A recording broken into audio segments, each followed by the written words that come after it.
Hi, this is Juliana with Frisella Nursery. I'm in our perennial garden today and I want to talk to you about our perennials in midsummer. So midsummer is a great time to start cutting back your perennials so you can get another set of blooms for them this year.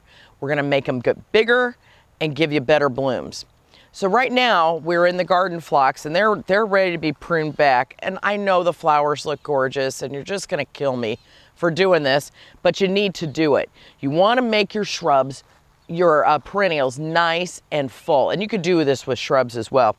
On garden phlox, you want to go about 6 to 8 inches, and I go down, or 4 to 6 inches, sorry about that.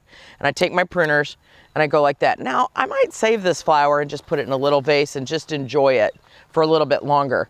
But just get down there and cut these guys about 4 to 6 inches. And I know you're going to be like, oh my God, she's leaving me bald.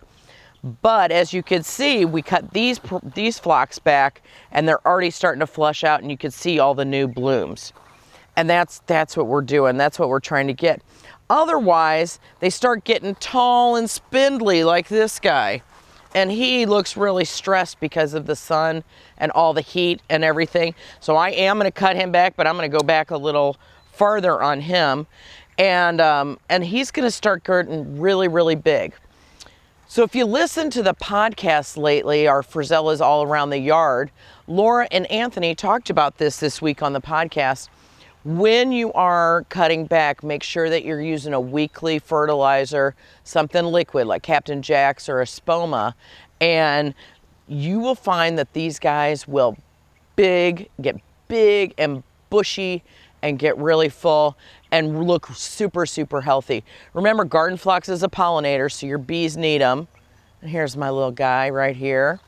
And he is just happy as can be pollinating this flower. And don't be afraid of the bees. They're there to help us. So anyway, when you get a chance, download our podcast, Frisella All Around the Yard. It's an awesome podcast. Go look at the history of everything to help you in the garden, especially the ones with Laura and Anthony when they talk about weeding your garden, your summer garden, and you're going to do really well. So please come and see us. Check out all the things in bloom. We can tell you about getting your garden ready for the fall.